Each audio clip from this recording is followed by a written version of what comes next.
परमात्मा महावीर स्वामी जी के जीवन की यह कहानी एक बहुत महत्वपूर्ण बोध देती है। हम लोग एक गीत गाते हैं, जिसकी परिमा इतनी सुंदर वो कितना सुंदर होगा, वो कितना सुंदर होगा। ये तो हम गीत गा लेते हैं, मगर हमारे लिए कोई ये नहीं गीत गा सकता कि जिसका मालिक इतना सुंदर है, उसका बेटा, उसका संतानीय एक कितना भक्त होगा।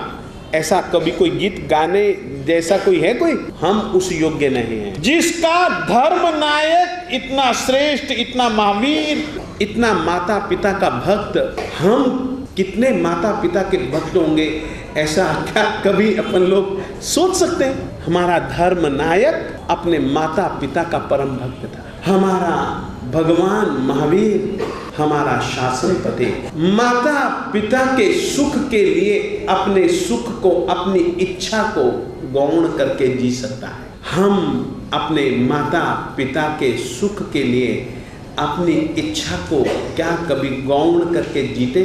मैं आप लोगों से पूछना चाहता हूं, छोटा सा सवाल है। कहानी आप सब दिन जानते हो, मुझे अभी वही कहानी कहनी है क्योंकि कल्प सूत्र में वो आती है, इसलिए मुझे कहनी है। परमात्मा श्री महावीर स्वामी जी अभी गर्भ में आए हैं। खुशियों के वातावरण के बीच में गर्भ काल को व्यतीत करने वाली महारानी त्रिशला दुखी हो जाती है, रोने लगती है। वो कहती है कि मेरे पेट में जो तीर्थंकर की आत्मा आई थी ना, वो गर्भ गल गया और मेरे से यह दुख अब सहन नहीं किया जाता। जीवन की अपेक्षा तो मौत अच्छी।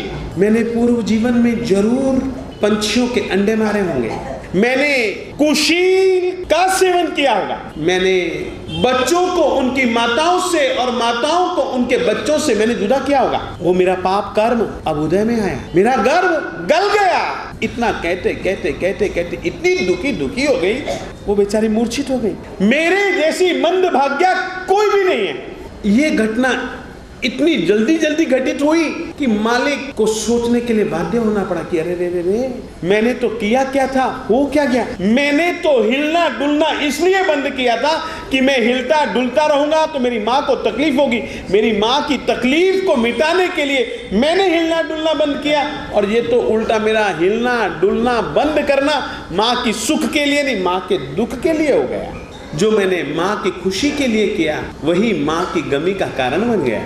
और ऐसा विचार करते ही तुरंत उन्होंने सबसे पहला काम यही किया कि अपनी उंगली से गर्भ में हिले, ताकि माँ को पता लग गया हाँ मेरा गर्भ जीवित है। और दूसरा उसी समय संकल्प किया कि अभी तो मैं गर्भ में हूँ, जब मेरा जन्म होगा अभी तो मेरे माता पिता ने मुझे देखा तक नहीं है, जब ये देख लेंगे और उस समय मैं दीक्षा की बात करूँगा तो मेरे माता पिता के दिल के ऊपर क्या बीतेगी।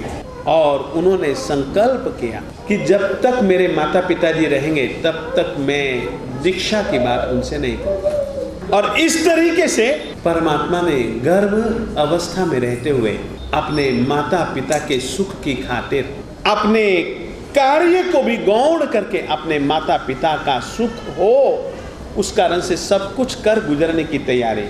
अपन लोग उन्हीं को अपने परमात्मा मानते हैं, अपन लोग उन्हीं के धर्म शासन के, उन्हीं के धर्म परिवार के एक सभ्य हैं। क्या अपने माता पिता के प्रति हम इस तरीके के, हाँ घंटी बजने दे रहे, घंटी क्यों बंद करें? ये बात आप लोग स्वीकारो, खुशी की बात, ये खुशी में घंटी बज रही थी नहीं।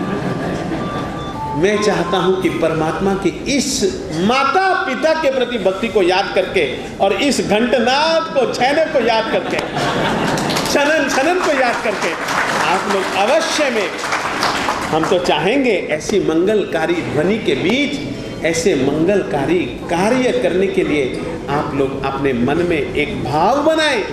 हम तो आप लोगों से कहना चाहेंगे, अपने माता पिता को सुख देना, सुख न दे सको तो कोई बात नहीं, मगर उनका तिरस्कार कभी मत करना, उनको दुख कभी भी मत देना, उनकी इच्छाओं को पूर्ण रूप से निभाने की कोशिश करना। ये परमात्मा महावीर स्वामी जी की जिंदगी से हमें बहुत कुछ सीखना है। मगर यह अभी वे गर्भ काल में हैं और उस समय इस तरीके का वो एक व्यवहार का पालन करते हुए परमात्मा जीव जगत के जीवों को शिक्षा देते हैं।